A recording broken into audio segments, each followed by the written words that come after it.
Dans cette capsule, vous verrez les éléments clés pour réaliser le dépistage dans votre entreprise. Nous verrons d'abord comment établir un programme de dépistage et ensuite les techniques et les trucs pour le réaliser de manière efficace. Le dépistage permet de détecter rapidement et d'identifier les problématiques phytosanitaires dans la production. Il permet aussi de déterminer le moment optimal pour appliquer les mesures correctives et en vérifier l'efficacité. Grâce au dépistage, on peut également mieux mesurer l'équilibre entre les auxiliaires et les ravageurs, ce qui améliore l'efficacité de la lutte biologique.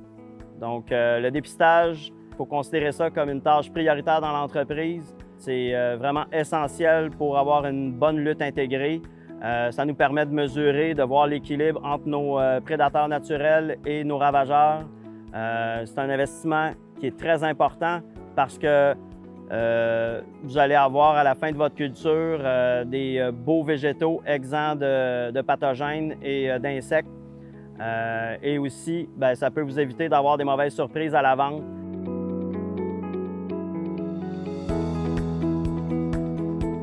Les éléments clés d'un programme de dépistage sont le dépisteur, la fréquence de dépistage et la compilation des observations. Dédiez du temps à une ou des personnes de votre équipe au dépistage. Un bon dépisteur possède une bonne vision, de la rigueur et de l'intérêt pour la tâche. Prévoyez du temps de dépistage au moins une fois par semaine, idéalement au début de la journée. Ceci vous laissera le temps d'intervenir selon vos observations. Il est primordial de débuter le dépistage lors de l'arrivée des boutures et des plants. Il est aussi important de le maintenir durant toute la durée de la production. Plus la présence d'un ennemi est constatée tôt, plus son contrôle sera facile. Si possible, conservez les observations hebdomadaires, soit les types d'insectes ou de maladies observées et leur nombre. Notez également la présence des insectes bénéfiques lors des dépistages. Il peut être avantageux de noter les observations sur un plan des serres, ce qui permettra en même temps de localiser les problématiques. L'information peut être rapidement partagée à l'équipe responsable des interventions phytosanitaires. Consultez ces rapports pour observer les tendances tout au long de la production ou les zones problématiques à répétition. Les rapports sont utiles pour vérifier l'efficacité des traitements phytosanitaires.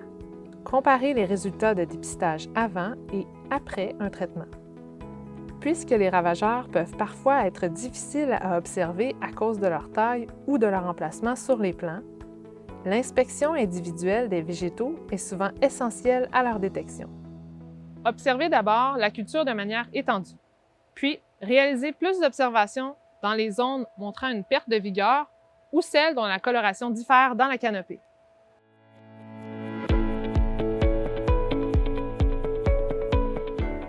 Le nombre de plants à inspecter par zone de production varie selon la culture et le mode de production. Inspectez aléatoirement des plants et alternez les zones choisies chaque semaine pour couvrir l'ensemble de la culture. Marquez la zone où se trouve une problématique. Utilisez différentes couleurs pour identifier les différentes maladies et insectes. Vous pourrez plus facilement retourner y voir après une intervention phytosanitaire ou une introduction d'auxiliaires. Premièrement, quand on dépiste, ce qui est important, c'est regarder l'aspect général de la plante. On va regarder les points de croissance, on va regarder les tiges, le collet. On va regarder aussi le système racinaire, est-ce qu'il est bien développé? Est-ce qu'on a des pourritures au niveau de la racine? De cette façon-là, on va être capable de dépister si on a des insectes ou des débuts de maladies.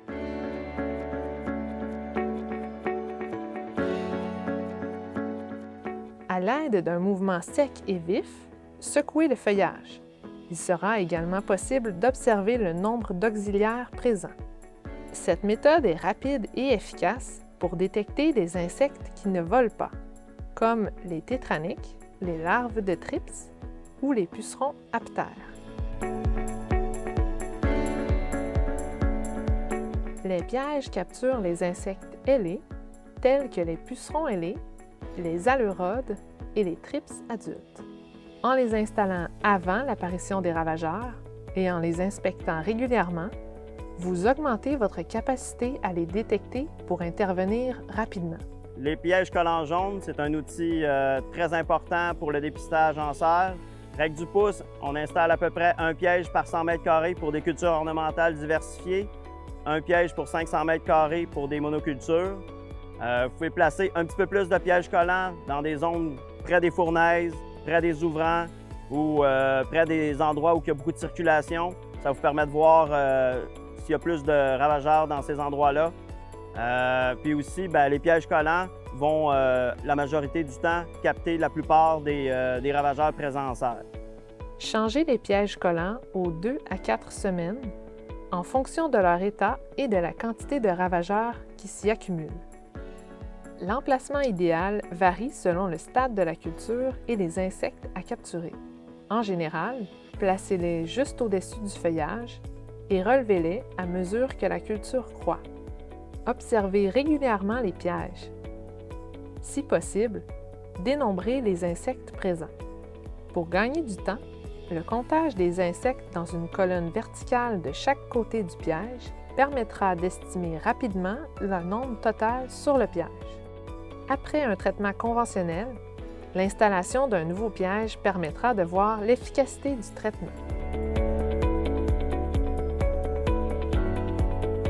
Une plante indicatrice est une plante produite qui est plus susceptible à certains ravageurs ou maladies et qui peut rapidement indiquer s'il y a présence de ces derniers dans la serre. Ces plantes peuvent être ciblées en priorité lors du dépistage pour gagner en efficacité. Les dépisteurs ont avantage à les connaître pour optimiser leur temps de dépistage. Moi, j'aime bien travailler avec les plantes indicatrices en serre. Chose intéressante, ça nous permet de sauver du temps lors du dépistage.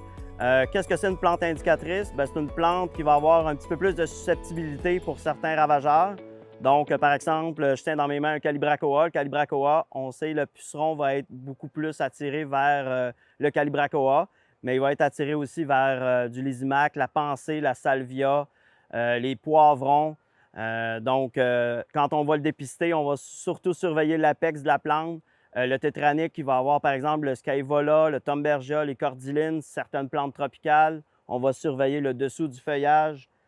J'ai ici du lantana. Le lantana est sensible, c'est une plante indicatrice pour l'aleurode. Donc, l'aleurode, les pulpes d'aleurode vont se situer sous le feuillage. Le tarsonème aussi, qu'on peut dépister comme plante indicatrice dans l'impatient de Nouvelle-Guinée, Begonia reger.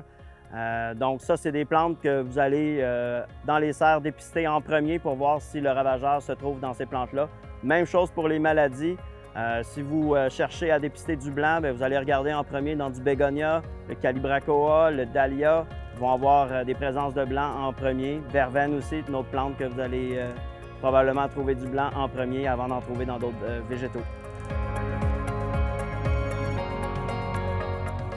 Des listes détaillées de plantes indicatrices et les ravageurs qui leur sont associés sont disponibles sur AgriRéseau.